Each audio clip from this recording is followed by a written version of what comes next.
Donc, bienvenue à tous à cette dernière webconférence du premier forum de l'attractivité touristique organisé par Seine-Maritime Attractivité. Je suis le directeur de Seine-Maritime Attractivité, Xavier Prévotat. Seine-Maritime Attractivité, comme son nom l'indique, est l'agence d'attractivité du département. Elle œuvre au travers de deux principales missions: l'accompagnement des porteurs de projets, et le forum que nous vous proposons ce matin s'inscrit dans cet accompagnement des porteurs de projets, mais également faire rayonner les offres de notre territoire. Nous avons donc organisé ce premier forum dans le but d'apporter des éclairages techniques sur des thématiques et des sujets propres à la filière touristique. Nous sommes accompagnés d'un certain nombre de techniciens qui apportent leur point de vue et leurs explications sur ces différentes thématiques. C'est la dernière webconférence du forum. Nous concluons donc sur cette thématique de la relance touristique et de la transition écologique.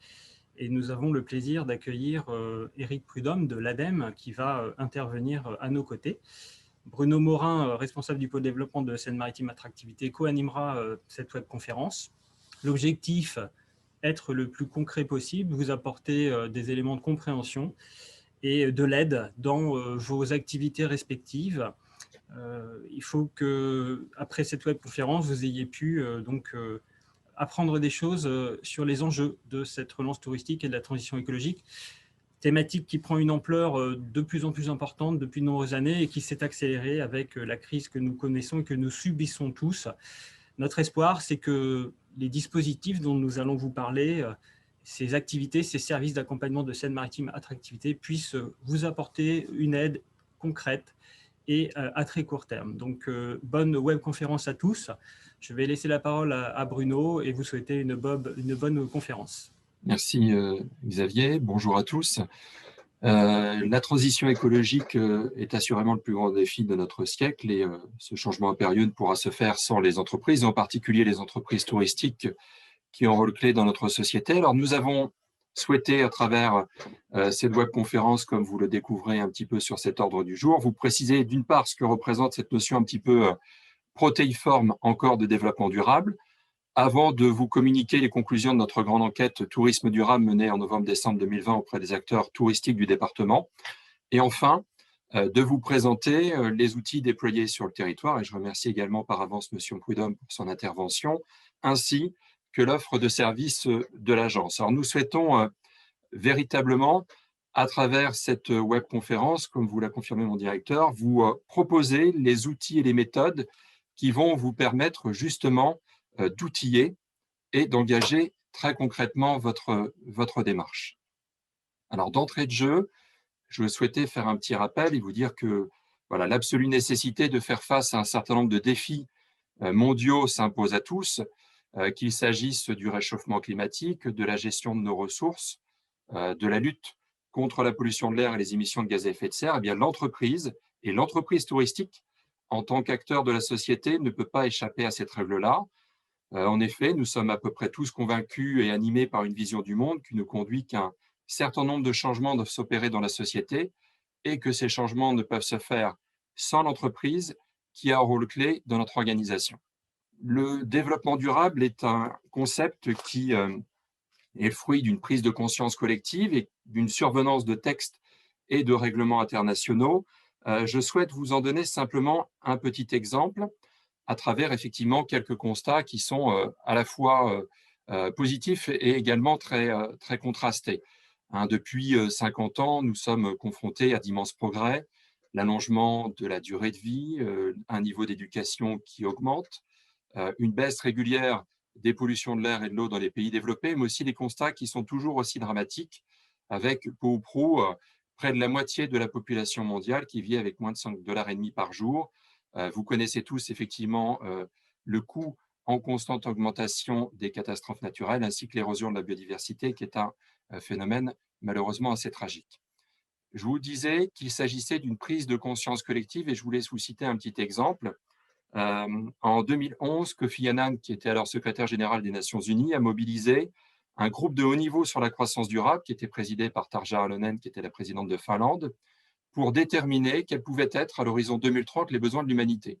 Il a été convenu et établi que l'humanité aurait besoin en 2030 de plus de 50% de nourriture en plus, de plus de 45% d'énergie et de plus de 30% en eau pour subvenir à ses besoins essentiels. Et je me suis un petit peu amusé l'année dernière à essayer de déterminer, à réactualiser ces données-là. Et effectivement, selon l'ONU, en 2017, il a été établi que nos besoins en eau ne vont pas augmenter de plus de 30%, mais plutôt de 50%, et que nous aurons besoin de plus de 60% d'énergie, tel que cela a pu être défini par l'Agence internationale de l'énergie. C'est donc dire que ce changement, il est véritablement impérieux.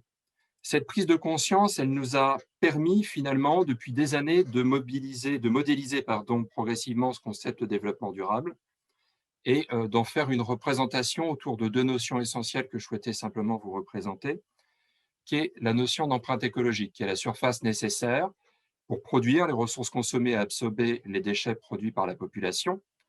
On peut déterminer grâce à cette échelle que la planète, grosso modo, a une biocapacité mondiale de 1,63 hectares par habitant.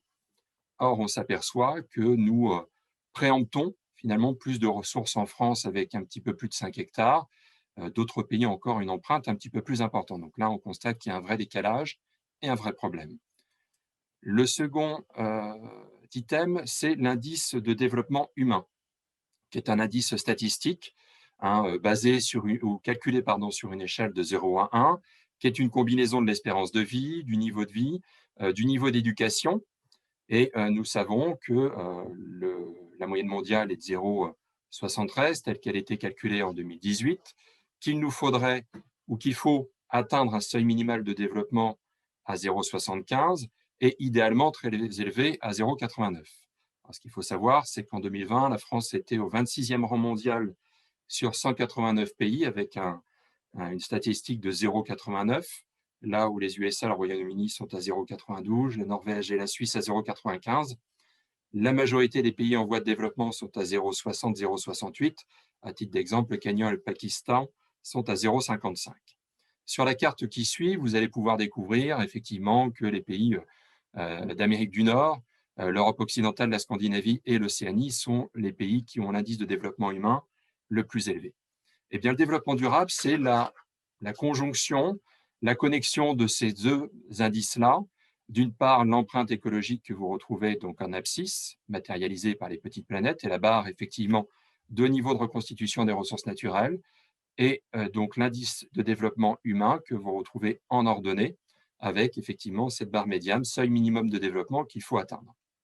Vous avez d'un côté, en bas, un environnement dégradé, une économie sous-développée.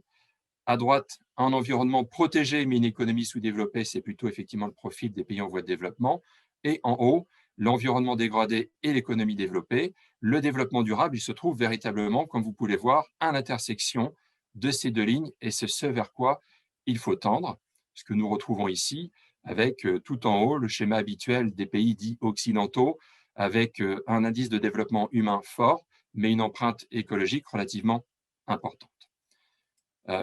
Le développement durable, c'est véritablement donc une coopération entre l'environnement, l'engagement social, sociétal et le développement économique, tel que cela est professé, entre guillemets, depuis 92 et le sommet de la Terre à Rio.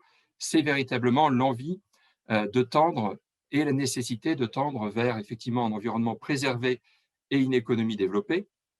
Et vous l'aurez compris, il est donc véritablement impérieux de tendre vers ce développement durable et de s'engager en faveur de la transition écologique pour relever les nombreux défis auxquels nous serons confrontés.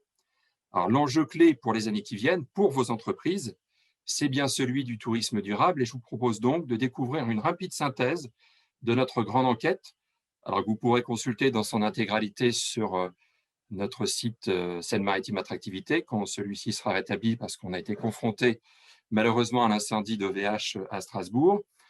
Cette enquête a été lancée en fin d'année auprès des acteurs du tourisme départemental au sujet de leurs pratiques et de leurs attentes en matière de tourisme durable. Le premier, effectivement, slide que vous voyez, c'est des répondants qui sont convaincus des enjeux relatifs au développement durable et au tourisme durable. Là-dessus, il n'y a pas de débat et c'est plutôt effectivement satisfaisant. Des répondants qui estime fort justement que le tourisme contribue fortement au réchauffement climatique à plus de 60%. L'immense majorité estimant dans le même temps que le secteur touristique doit faire sa mue et limiter son impact sur l'environnement. Et nous verrons dans la deuxième partie de cette webconférence, à partir de l'intervention de M. Prudhomme, comment justement nous allons pouvoir vous y aider. Un chiffre qui est par contre là un petit peu plus surprenant, puisqu'une grande majorité de répondants estiment que le changement climatique, et je vais peut-être justement utiliser volontairement le mot réchauffement, va influencer positivement vos activités. Alors, il est clair pour moi que cette idée se construit sur la base d'une vision que l'on pourrait considérer comme étant partielle ou biaisée du changement climatique, puisque d'ici 2100, et là je vais reprendre les propos et les travaux du GIEC normand, la Normandie pourrait effectivement connaître une hausse de plus de 6 degrés des températures estivales, mais être dans le même temps confrontée à une élévation du niveau de la mer d'1 mètre, voire plus, voire à plus de 100 jours de canicule dans certains territoires régionaux sans influence maritime, avec du coup des problèmes de raréfaction et de ressources en eau. Alors, vous l'aurez compris, au final, ce panorama il n'est pas aussi idyllique, loin s'en faut.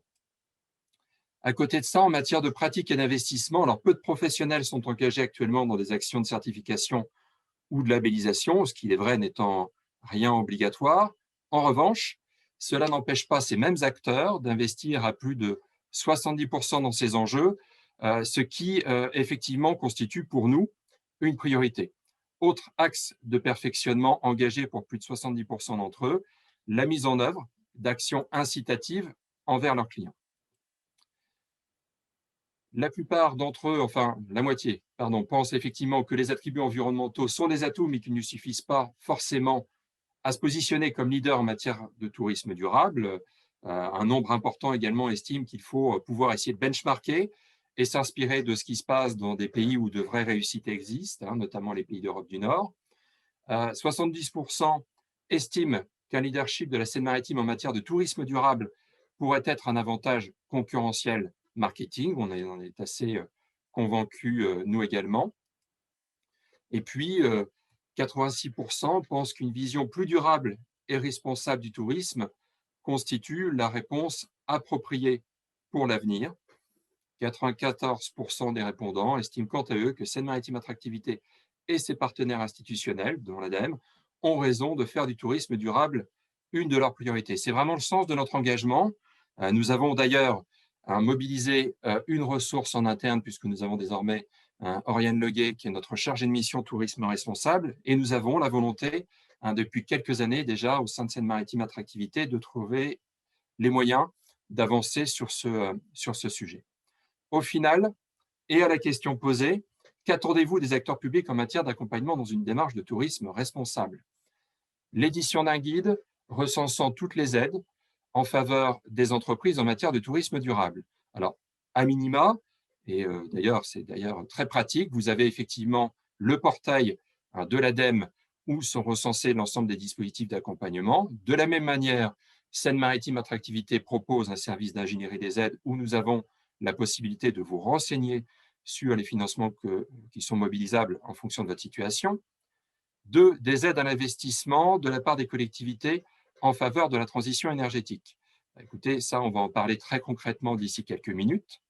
Un meilleur soutien en termes de communication et de marketing de la part des offices du tourisme et de Seine-Maritime Attractivité. C'est tout le travail que l'on essaie de promouvoir avec nos partenaires en matière de marketing et de communication. Et puis, je serais tenté de vous dire, quand de bonnes pratiques émergent, il y a tout intérêt à pouvoir les communiquer.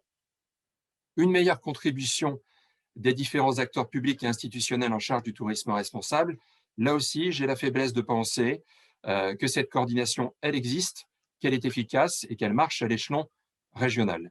Et puis, une mise en réseau des acteurs sensibilisés, je pourrais même dire accompagnés au tourisme durable. Ce sera notamment aussi le travail de notre chargée de mission, Oriane, qui aura vocation à organiser des cercles d'échange à ce sujet au profit des entreprises qui seront engagées dans le dispositif. Alors, comme vous avez pu le voir, la majorité des acteurs touristiques attendent des dispositifs de soutien et d'accompagnement technique et financier pour outiller leur transition énergétique. Alors, l'État et l'ADEME s'inscrivent pleinement dans cette ambition, une ambition partagée qui se traduit même ici en Seine-Maritime grâce à la délégation régionale de l'ADEME et à Seine-Maritime Attractivité. Je vais donc passer dès à présent la parole à Monsieur Éric Prudhomme, qui est donc directeur régional délégué de l'ADEME Normandie, qui va vous présenter le Fonds Tourisme Durable, outil d'accompagnement très pratique à la transition et qui est désormais déployé très concrètement dans notre département. Merci Bruno, vous m'entendez bien? Parfaitement. Bon. Merci Bruno pour cette présentation et effectivement ce que l'on va vous présenter maintenant va répondre à de nombreuses questions qui ont été recensées dans ce questionnaire. Alors c'est vrai que l'ADEME, je suppose un grand nombre d'entre vous, n'est pas une agence connue. En tout cas, nous sommes l'agence de la transition écologique. Donc nous sommes une agence d'État qui dépendons en particulier du ministère de la transition écologique. Et notre rôle aujourd'hui, c'est d'aller accompagner les acteurs du territoire, qu'ils soient des collectivités, que ce soit des entreprises, des associations, à travailler justement sur la transition écologique, à faire émerger des nouveaux projets. Donc nous les accompagnons à la fois techniquement sur ces projets, parce que nous avons une capacité d'expertise sur les sujets qui nous concernent, qui peuvent être aussi bien des sujets autour de l'énergie, autour de l'économie circulaire, autour de la mobilité. Et puis, bien sûr, nous avons des fonds aujourd'hui qui nous permettent d'accompagner les investissements, les études, en tout cas financièrement, l'ensemble des projets des acteurs sur le territoire. Donc l'ADEME a des implantations dans chaque région. Nous sommes, donc en Normandie, dans 2 sites, un sur Rouen et un sur Caen. Le site de Rouen étant effectivement notre siège social, et l'ADEME à l'échelle de Normandie représente à peu près une petite trentaine de personnes. Voilà pour cette présentation. En tout cas, l'idée, c'est aujourd'hui de vous présenter de manière très opérationnelle justement ce fonds tourisme durable. Donc bien sûr, dans quel contexte il s'inscrit? Eh bien, dans le cadre effectivement de la crise que nous connaissons aujourd'hui, un dispositif a été mis en place par le gouvernement pour accompagner les acteurs du territoire qui sont en grande difficulté, et votre secteur en fait partie, et sur trois domaines. Alors, il y a eu à peu près 100 milliards d'euros qui ont été mis sur la table par le gouvernement, avec une répartition selon 3 secteurs d'activité: la transition écologique, dont on va parler aujourd'hui, la compétitivité et l'innovation, et puis la cohésion sociale et territoriale. Et d'ailleurs, le fonds tourisme durable ne s'inscrit pas dans le volet transition écologique, mais s'inscrit bien dans ce volet cohésion sociale et territoriale. Et d'ailleurs, ça pourrait être quelque chose d'intéressant pour nous, parce que ça veut dire qu'on va pouvoir certainement cumuler des fonds européens avec les fonds que nous mettons effectivement sur le tourisme durable, ce qui n'est pas le cas dans un certain nombre d'autres secteurs qui nous empêchent de cumuler ces fonds. Donc ça veut dire qu'en plus des aides qui vous seront apportées par le fonds tourisme durable, on pourra certainement aller chercher effectivement, vous pourrez aller certainement chercher pour certains projets des fonds auprès par exemple de la région à travers le dispositif qui s'appelle REACT-EU et qui vous permettra effectivement aussi d'avoir des subventions dans ce cadre-là. Donc, ces 3 secteurs, voilà, nous, on a 30 millions d'euros. L'ADEME, pour pouvoir mettre en œuvre un certain nombre d'actions sur ces champs de compétences, s'est vu doté d'un budget de 2,5 milliards d'euros au niveau national. Et donc, c'est dans ce cadre-là que le Fonds Tourisme Durable s'inscrit. Alors, Bruno Morin l'a dit, et puis Xavier Prévota également. C'est-à-dire que la question, c'est de dire aujourd'hui, pourquoi effectivement aller vers le tourisme durable? On a vu effectivement que le questionnaire montrait bien toute l'interrogation qu'il y avait autour de cela, et aussi bien sûr la volonté d'aller dans ce sens-là. Mais en tout cas, on est dans une période compliquée pour votre domaine d'activité, mais qui permet peut-être de s'interroger sur en quoi la transition écologique demain peut être effectivement un moyen de faire évoluer vos activités.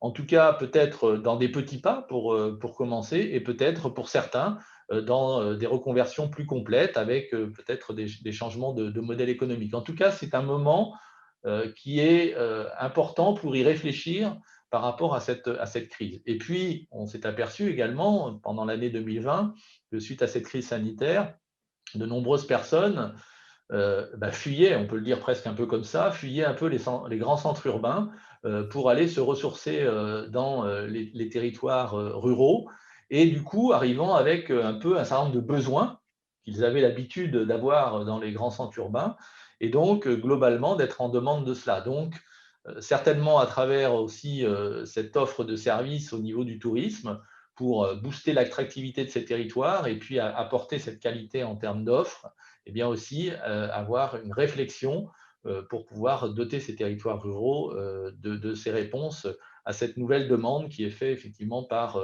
nos citoyens. Alors, quel budget nous avons sur ce fonds tourisme durable? Eh bien, écoutez, on a un budget de 50 millions d'euros sur 2 ans, ce qui n'est pas du tout négligeable, hein. L'ADEME avait commencé à travailler sur le tourisme durable bien avant ce fonds, avec un partenariat fort avec la région. Et donc, pour nous, effectivement, c'est une vraie opportunité d'avoir un budget qui est aujourd'hui boosté. Et pour notre région Normandie, hein, sur ces 50 millions, nous avons effectivement 2 millions d'euros sur 2 ans, qui a été calculé par rapport à un certain nombre de critères justement sur l'activité touristique. Mais je le dis ici, si nous sommes bons et si vous investissez largement dans ce domaine-là, eh bien, on se fera fort d'aller chercher des financements supplémentaires auprès de notre direction nationale pour répondre à la demande. On a 3 dispositifs globalement autour de ce fonds de tourisme durable. Un qui concerne les restaurants, pour lequel sont affectés 10 millions d'euros sur ces 50 millions. Un sur les hébergements touristiques pour 38 millions d'euros. Et enfin, un que l'on qualifie de slow tourisme, donc que vous connaissez bien, qui est plus réduit à 2 millions d'euros. Donc ça au niveau national.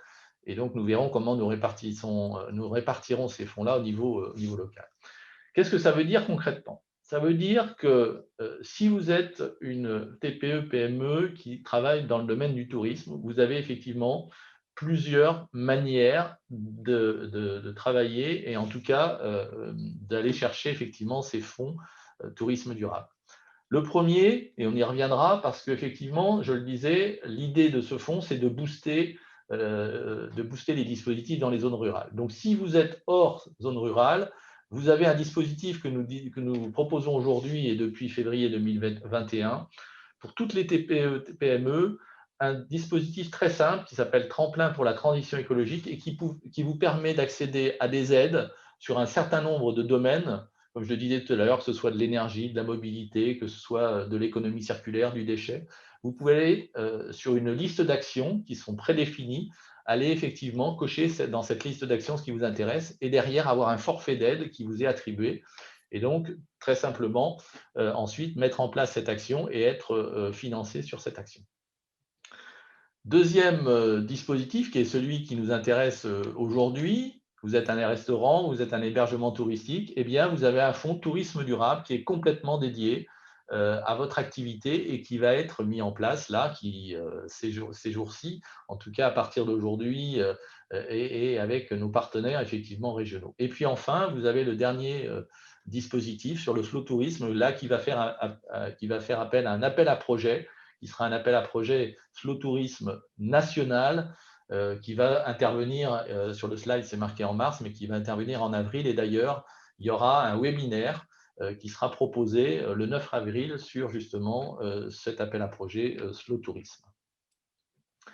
Donc le calendrier il est simple, j'en ai un peu déjà parlé, effectivement, c'est qu'on lance l'opération sur les volets 1 et 2, tremplin plus le fonds tourisme à partir de maintenant.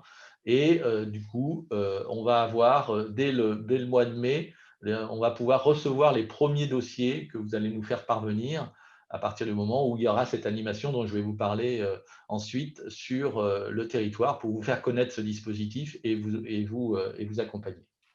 Donc, du coup, qui fait partie justement de cet écosystème?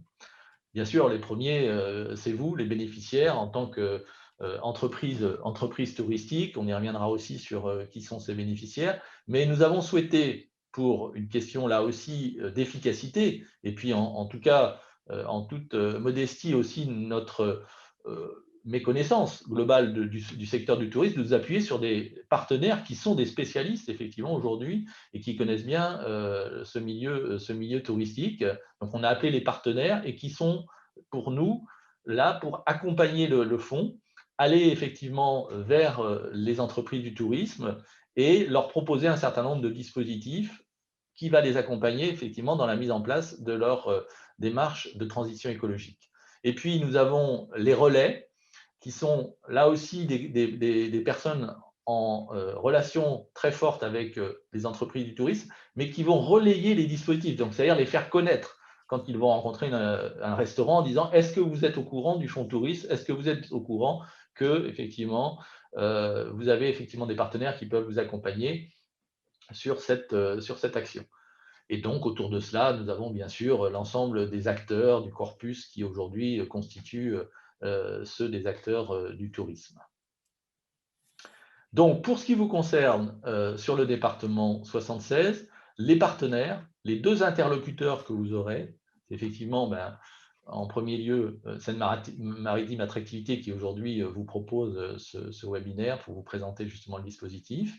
Et pour les établissements qui aujourd'hui sont qualifiés Normandie Qualité Tourisme, ce sera la CCI Normandie. Et donc là, vous avez les 2 adresses mail des personnes qui seront vos interlocuteurs dès lors que vous voudrez plus de renseignements ou être accompagné dans le cadre de ce dispositif normand. Quel est leur rôle aujourd'hui de ces partenaires? C'est d'abord de réaliser un diagnostic, justement pour savoir un petit peu où vous en êtes par rapport à cette question de la transition écologique sur les différents domaines que l'on a évoqués tout à l'heure, que ce soit effectivement sur l'énergie, sur les déchets, que ce soit sur l'économie circulaire, sur la mobilité. Derrière, de proposer un plan d'action avec vous, avec des préconisations, et puis ensuite, derrière, de voir comment faciliter leur démarche. Et donc, la condition sine qua non pour pouvoir bénéficier de ce dispositif, c'est de passer par ces partenaires et de ne pas être en direct, effectivement, sur la demande vis-à-vis de l'ADEME. Donc, qui sont les bénéficiaires? Eh bien, très largement, là, il y a un petit problème. Oui, pardon. Ce sont, je te le disais, les restaurants, hébergements touristiques qui vont effectivement s'engager dans ces démarches-là. On peut passer sur le slide suivant. Donc, vous aurez 3 critères d'éligibilité. J'en ai un petit peu parlé tout à l'heure. Donc, vous êtes une entreprise TPE, PME, ça c'est important.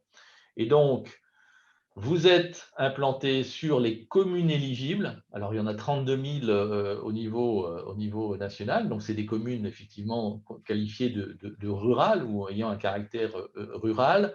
J'ai fait le calcul, pour la Normandie, on doit être à 2500 à peu près communes. Et je crois que pour le 76, on doit être à 900 communes qui sont concernées par cela. Donc, ça veut dire quand même un champ relativement large. Et puis, si vous pouvez revenir juste au… Je n'ai pas fini. Avec, bien sûr, derrière, le code NAF qui correspond à tout ce qui est activité, restaurant, hébergement touristique.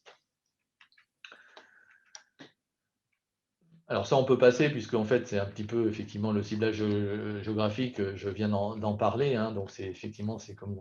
Donc, les activités éligibles, on en a effectivement 2, je les ai déjà citées. Donc, c'est les restaurants. Donc, c'est tout ce qui concerne la restauration commerciale traditionnelle et bien sûr, derrière, tout ce qui est aussi service de traiteur et une activité événementielle. Et puis, côté hébergement touristique, hôtels et hébergements, terrain de camping et parcs pour caravanes et véhicules de loisirs, les hébergements touristiques et autres hébergements de courte durée, et puis d'autres hébergements. Et donc là, l'important, effectivement, ce sont les codes NAF que vous devrez de toute façon renseigner dès lors que vous irez sur le site qui permet effectivement de faire la demande d'aide. Et vous renseignerez à la fois votre code postal qui permettra de voir si vous êtes effectivement sur une commune qui est une commune éligible, et puis bien sûr un code NAF pour voir si vous êtes effectivement aussi éligible dans le cadre de ce code NAF. Ensuite, comment justement être accompagné? Donc là, on vous a fait un schéma on a essayé de le faire simple pour vous faire comprendre un petit peu la progression. Donc, je le disais, on commence par un diagnostic. Donc, il est gratuit pour vous et c'est le partenaire, effectivement, qui va le faire. Hein. Donc, pour vous, CMA, et pour les gens qui sont effectivement NQT, la CCI. Ensuite, à travers ce diagnostic et à la suite de ce diagnostic, on va avoir un plan d'action. Donc là, ce plan d'action, il est construit avec vous, en accord avec le bénéficiaire, pour dire, OK, par rapport à mon diagnostic, voilà effectivement ce que je peux faire dans le cadre de mon activité. Ensuite, un travail pour regarder sur les recommandations qui sont faites et les actions que vous avez décidé de faire, voir si ces actions-là sont dans la liste des actions préétablies dans le cadre du tourisme durable et aussi de tremplin, puisque effectivement les deux sont cumulables. Et donc, si ces actions sont éligibles, à ce moment-là, on va pouvoir faire une demande effectivement d'investissement. Et donc, dans le cadre de restaurants, ce qu'on demande, puisque ça s'insère dans une démarche qu'on appelle 1000 restaurants durables, on demandera effectivement aux restaurants de signer un cadre d'engagement qui reprend un certain nombre d'obligations par rapport à cela. Et ensuite, une fois que l'investissement est réalisé, il y a une évaluation qui sera faite, un diagnostic final, et puis on regardera effectivement si les objectifs ont été atteints. Bien sûr, après nous, par rapport aux aides qu'on aura tirées, on ne va pas à chaque fois contrôler si effectivement les travaux ont été faits, mais ça sera une évaluation qui sera faite par un contrôle aléatoire ensuite pour cela. Alors, ce qui est intéressant, je vous le disais, c'est qu'on a souhaité que ce soit simple. Donc pour vous, il y a un guichet unique.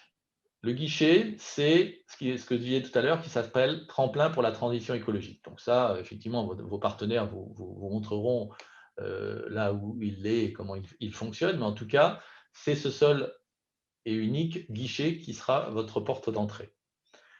Derrière ça, vous trouverez la liste des mesures, et dans cette liste des mesures, vous aurez celles qui relèvent directement et spécifiquement du Fonds de tourisme durable, et qui sont en relation directe avec votre activité. Et puis pour les autres, effectivement, des choses beaucoup plus larges qui peuvent être d'ailleurs mises en œuvre par d'autres PME, même si elles ne sont pas dans le cadre du tourisme durable, et qui sont là sur l'éclairage, la mobilité, les déchets, etc., l'efficacité énergétique.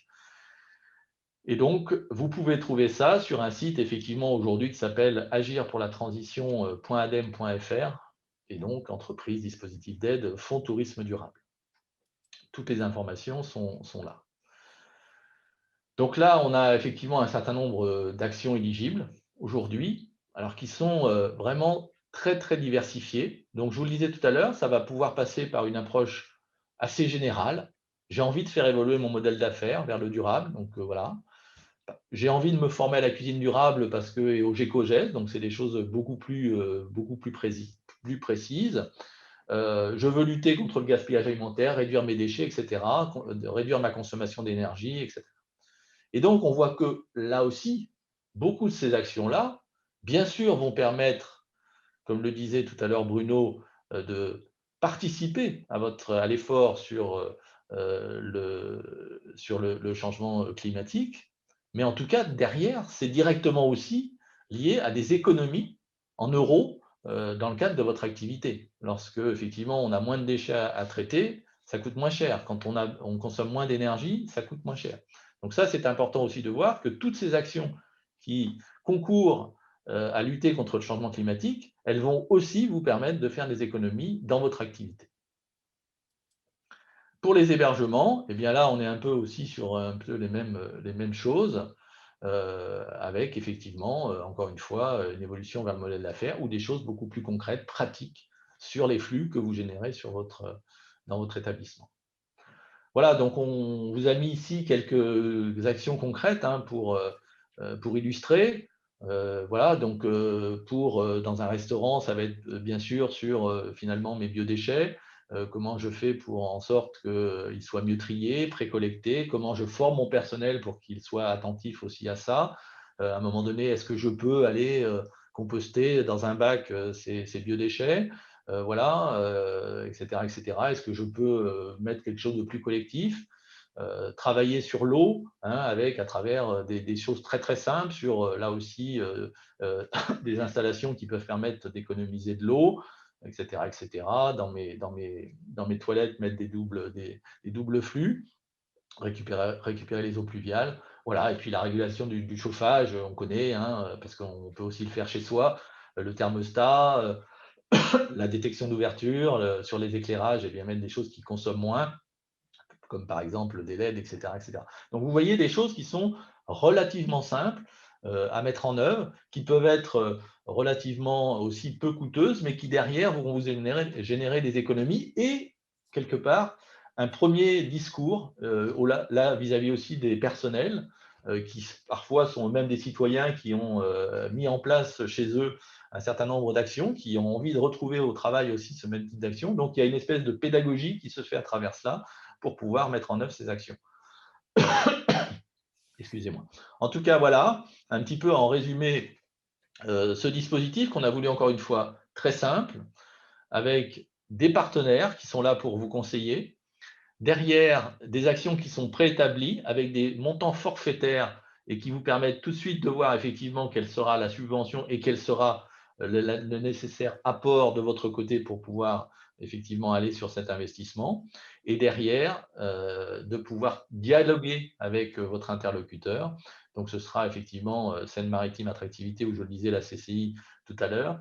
Et ce qui est intéressant aussi, et on est en train d'y travailler bien sûr avec notre partenaire régional, c'est d'avoir aussi la complémentarité avec d'autres aides de la région, en particulier, je vous le disais tout à l'heure, sur un fonds européen qui s'appelle REACT-EU, où la région, elle, va être peut-être plus sur des projets plus conséquents, plus globaux, en matière effectivement d'approche de la transition écologique, qui seront supérieurs à 50 000 euros, pour justement vous accompagner dans des démarches plus globales, plus transversales et peut-être plus impactantes aussi pour votre activité. En tout cas, voilà, je pense que là, on a quelque chose qui peut vous permettre d'agir à petits pas d'abord, mais pour ceux qui souhaitent aussi aller vers des choses beaucoup plus englobantes, beaucoup plus transversales et beaucoup plus engageantes. En tout cas, voilà, nos partenaires se tiennent à votre disposition et nos partenaires nous feront aussi remonter toutes vos questions, toute l'évolution s'il y a besoin de ce dispositif. Et je le disais tout à l'heure, si nous arrivons à dépenser l'ensemble de notre budget régional, nous irons et nous essaierons d'aller en chercher encore plus au niveau national pour que finalement le tourisme au niveau normand soit le plus durable possible. Je vous remercie. Écoutez, merci beaucoup, Monsieur Prudhomme. Je pense et je vois qu'il y a déjà pas mal de questions qui émergent. Je vous propose peut-être qu'on puisse y répondre en fin de webconférence pour qu'on puisse les concentrer. Mais je vous remercie pour ce propos qui était très clair. On est vraiment dans le très concret, dans le très opérationnel. Et du coup, dans la continuité de ce qui vient d'être dit, je souhaitais rapidement vous présenter plus largement peut-être l'offre de service global de l'agence en matière de tourisme responsable. Une offre que vous avez la possibilité de retrouver via notre catalogue d'offres de services, une édition 2021 qui est sortie il y a quelques semaines et qui est disponible dès maintenant, qui est téléchargeable sur notre site internet à partir du moment où celui-ci sera rétabli avec le concours de VH. Dans ce catalogue, on vous propose plusieurs services également pour un tourisme plus responsable, avec notamment peut-être l'intégration de la problématique de la RSE, parce que vouloir réfléchir au sens à donner à son action en faveur d'un tourisme responsable, ça nécessite aussi quelquefois de s'interroger sur des pratiques un petit peu plus larges quelquefois, et c'est l'objet d'un diagnostic RSE qui vise par son approche complète et transversale de différents sujets, vous les découvrez sur cette petite fleur à l'écran, ça permet de déterminer, d'accoucher, si vous me passez l'expression, sur une feuille de tout ce qui est déjà réalisé par l'entreprise et de s'interroger sur les champs qui peuvent être non couverts. Donc ça, c'est une approche que l'on peut vous proposer.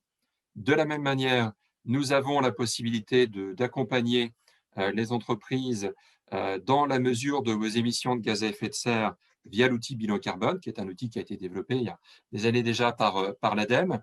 En clair, le bilan carbone, ça sert à comprendre dans tout ce qu'on fait, quelles activités émettent quelle quantité de gaz à effet de serre et donc ont quel effet sur le climat. C'est au final une mesure quantitative des émissions de gaz à effet de serre associé à tout ce qu'on fait et qui permet de hiérarchiser les priorités quand on a envie de passer à l'action.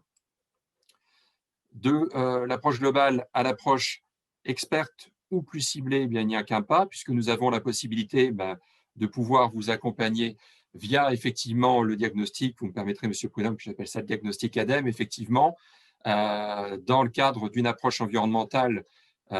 C'est la politique des petits pas que vous évoquiez, mais c'est aussi des logiques de retour sur investissement pour les établissements touristiques que vous dirigez. Si vous souhaitez avoir une approche un petit peu plus précise sur des questions relatives à la santé, sécurité au travail ou à la qualité de vie au travail, nous avons là aussi la possibilité de pouvoir vous guider. Et puis, j'ai l'habitude de dire que le développement durable serait incomplet s'il ne se traduisait pas dans l'acte d'achat. Eh bien, nous avons la possibilité également de vous guider sur des outils, des diagnostics flash achat responsable. Les logiques de circuit court peuvent, par exemple, tout à fait rentrer dans ce type de réflexion.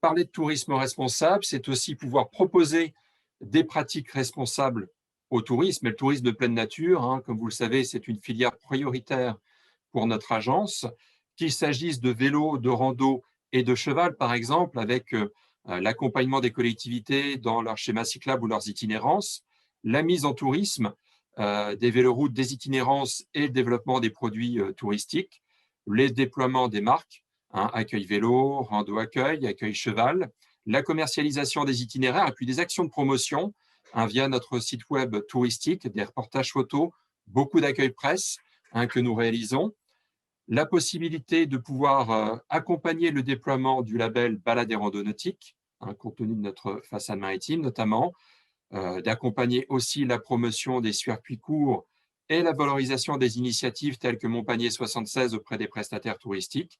Et puis, c'est pour ceux qui le souhaiteraient, peut-être vous accompagner à l'obtention de labels comme Lucie, Bicorp, Green Globe ou la Clé Verte, qui peut vous permettre, dans certains cas, de vous différencier vis-à-vis de votre clientèle par vos pratiques durables. Je l'évoquais tout à l'heure, nous avons la possibilité, en complément des informations que vous pourrez retrouver sur le site Agir pour la transition écologique, vous avez la possibilité de nous interroger sur tout ce qui a trait à l'ingénierie des aides. Si vous avez un projet, sur la base d'une fiche de renseignement et d'un entretien préalable, nous aurons la possibilité d'identifier les financements, qu'ils soient publics ou privés, qui pourraient venir potentiellement vous accompagner dans le cadre de la réalisation de ce projet, des financements qui peuvent être départementaux, régionaux, nationaux et même européens. Monsieur Prudhomme en a parlé fort justement. Donc ça, c'est un service que nous assurons et nous mobilisons une de nos collègues, Madame Leroux, à ce sujet. Alors, nous allons pouvoir aborder le temps des questions. J'imagine qu'il y en a encore quelques-unes. Je souhaitais juste peut-être faire un petit focus sur un événement que nous allons effectivement pouvoir co-organiser donc en septembre 2021, un événement qui s'appelle les Universités du tourisme durable, qui est un événement qui est généré par l'association Acteurs du tourisme durable en partenariat avec Normandie Tourisme, l'Office du tourisme Le Havre-Étretat et donc Seine-Maritime Attractivité. Eh bien, c'est un forum de 2 jours qui rassemble l'ensemble des professionnels de la communauté touristique nationale avec des conférences, des forums et des études tours qui vous permettront d'être à la fois sensibilisés, de découvrir des bonnes pratiques très opérationnelles, là encore, en matière de tourisme durable. Donc, vous aurez la possibilité prochainement de pouvoir vous y inscrire. Nous avons la chance que cet événement se déroule en 2021, donc au Havre, avec la possibilité de pouvoir rayonner assez largement sur le territoire de la Seine-Maritime. Je vais du coup peut-être repasser la main donc, à notre directeur Xavier Prévotat, qui va nous faire remonter quelques questions. Merci à tous les deux, c'était très concret, très intéressant. On a effectivement quelques questions. Alors j'en vois une première sur les conditions d'éligibilité qui se rapportent plus au fonds tourisme durable. Alors on a précisé seules les communes plutôt rurales sont éligibles. Alors j'ai indiqué qu'il y en a en réalité 646 qui sont quand même éligibles dans notre département. Mais il est vrai que si vous êtes situé sur une grosse commune, on va dire, et là je crois que la dame qui posait la question est plutôt à Dieppe, eh bien vous n'avez pas accès au fonds de tourisme durable, mais à éventuellement un autre dispositif dont a parlé Éric Prudhomme tout à l'heure. Peut-être un rappel très synthétique, Éric, des conditions d'éligibilité au fonds de tourisme durable? Oui, tout à fait. Alors, effectivement, donc, il faut être sur une de ces communes éligibles, hein. Donc, il y a une liste qui est établie. Donc là, c'est assez simple avec le code postal de voir si vous êtes concerné. Et puis, d'autre part, effectivement, ces fameux codes NAF, là aussi, il y a une liste de ces codes NAF qui permettent de voir si vous êtes éligible. Donc, lorsque vous allez faire votre demande d'aide sur le site Agir, de toute façon, vous aurez à remplir 3 éléments. Le premier, c'est d'abord effectivement le contact du partenaire, donc pour bien s'assurer que vous êtes passé par le partenaire, la commune sur laquelle vous vous trouvez et votre code NAF. Et à partir de là, effectivement, ça déclenche ou non l'aide. Et comme le précisait Xavier, si vous n'êtes pas sur cette commune, sur une des communes éligibles, par contre, vous pouvez passer par le dispositif Tremplin et vous n'aurez accès que à la liste. Alors, je dis que, hein, il y en a quand même une soixantaine hein, d'actions. En tout cas, vous aurez accès à cette liste tremplin et non pas effectivement à la liste complémentaire que je vous ai montré tout à l'heure rapidement sur l'activité spécifiquement tourisme. Merci Eric. Bruno, on a deux questions très précises en matière de slow tourisme. Est-ce qu'il existe des aides alors pour des toilettes sèches et accueil vélo? Alors accueil vélo, nous avons un accompagnement sur le label national hein, de France Vélo Tourisme qui est le label accueil vélo justement. Donc ça c'est dans nos cordes, vous pouvez nous contacter pour cela.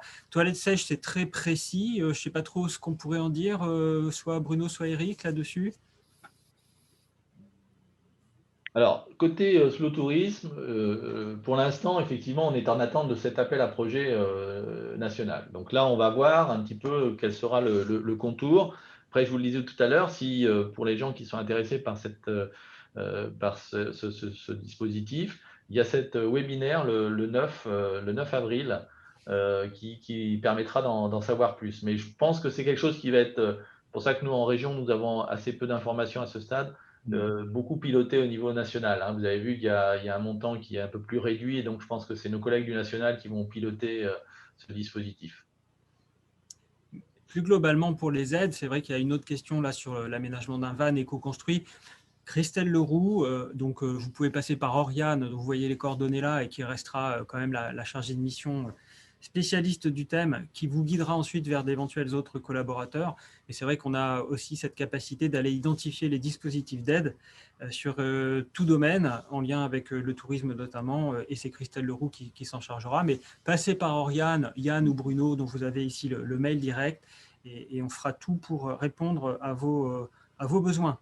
Xavier, c'est intéressant là, la question qui est posée sur le van éco-conçu, parce que justement dans les aides tremplin, et il y a d'autres aides aussi auxquelles les PME peuvent avoir accès, il y a un dispositif qu'on appelle éco-conception, qui permet effectivement de financer à la fois des études et des investissements pour des entreprises qui éco-conçoivent soit leurs biens, soit des services. Donc ça peut être aussi un dispositif qui peut répondre à cette demande-là. Super, ça c'est vraiment une bonne nouvelle. Moi je l'apprends, mais effectivement, on voit que c'est bien pensé quand même parce que là, on a une mise en correspondance d'une vraie question de terrain et un dispositif existe, donc fantastique. Bon, tout ça, nous, on va pouvoir évidemment vous informer, vous guider au travers de ces multiples dispositifs. Et on voit qu'on est sur du sur-mesure, donc c'est justement ce pourquoi nous sommes financés. On essaiera d'être disponible au maximum sur tous ces sujets-là. Encore peut-être quelques questions, puisqu'il nous reste un petit peu de temps si vous le souhaitez. Alors, on peut peut-être repréciser les labels, effectivement, qui existent en matière de tourisme responsable et durable. Donc, Clé verte, quels sont les autres? Oui, il en existe plusieurs. Clé verte, effectivement, est très reconnu, très utilisé nationalement et internationalement. Qui est un label spécifiquement environnemental. D'autres labels existent comme Green Globe, mais qui est lui aussi international, mais qui est plus transversal puisqu'il concerne également des enjeux qui sont plutôt relatifs à la RSE, mais il est spécifique au tourisme. Vous avez d'autres labels après qui sont très spécifiques, eux, à la RSE, mais multi-activités, comme Bicorp ou Lucie. Et puis, cela n'empêche pas un établissement, peut-être d'une certaine taille, de pouvoir aussi aller quelquefois vers de la certification ISO 14001, donc vers du management environnemental. Par exemple, ce sont des choses qui sont là aussi envisageables. Bien, comme on l'a précisé dans le module de conversation, la webconférence est enregistrée. On l'améliorera un petit peu, puis on vous la mettra à disposition sur notre chaîne YouTube. Si vous allez sur YouTube, vous tapez Seine-Maritime Attractivité et vous accéderez plutôt en fin de semaine prochaine ou la semaine suivante à la liste de toutes les webconférences qui ont été toutes enregistrées et que vous pourrez regarder à loisir. Vous aurez l'opportunité, et au mois de septembre, on peut espérer que ça aura bien lieu, de éventuellement vous inscrire aux universités du tourisme durable qui auront lieu au Havre. Forcément, ces thématiques seront abordées directement ou indirectement lors de ces universités. Nous sommes ravis d'être partenaires de cette opération avec l'Office de tourisme et Normandie Tourisme. C'est une chance de l'avoir chez nous cette année. C'est national, donc toutes les problématiques de la filière et en lien avec la durabilité seront évoquées avec cet échelon national pertinent au Havre, donc au mois de septembre. Là aussi, de toute façon, nous communiquerons sur la tenue de cet événement dont nous sommes partenaires. S'il n'y a pas d'autres questions, peut-être un petit mot, Eric. Xavier. Oui, c'est pour une information aussi qui est quand même importante. La Normandie a été retenue là, par nos collègues au niveau national qui travaillent sur la mobilité comme région pour pouvoir mener une étude justement sur l'impact de la mobilité touristique en termes effectivement d'émissions de gaz à effet de serre, etc. Donc c'est quelque chose qui va être intéressant parce que ça va nous donner un état des lieux qui derrière va nous permettre aussi de travailler sur ce sujet-là avec une base de données, je dirais, concrète et effective sur notre territoire. Merci pour cette dernière précision. Je pense qu'il est temps peut-être de clore donc cette webconférence, dernière webconférence du premier forum de l'attractivité touristique organisé par l'agence. Nous avons été ravis de pouvoir porter à votre connaissance et expliquer un certain nombre de problématiques et d'enjeux de la filière. 7 webconférences au total se sont tenues. C'était la dernière. Et vous retrouverez donc en ligne les enregistrements vidéo de tout cela. Un grand merci à tous les participants et tous les partenaires qui ont bien voulu prendre la parole à nos côtés et prendre un peu de leur temps pour aider et soutenir notre filière. Nous sommes là pour cela. Nous sommes financés par le département, par les territoires du département pour accompagner ces enjeux au quotidien de manière concrète et directe. Vous avez les coordonnées, les contacts des différents collègues. N'hésitez pas à faire appel à nous. Nous serons ravis de vous aider à faire réussir vos projets. Merci beaucoup. Merci. Eric, merci pour votre intervention, votre participation à nos côtés. Très bon partenariat avec l'ADEME aussi. Bon week-end à tous et reposez-vous bien. Merci. Au revoir. Merci. Au revoir à tous.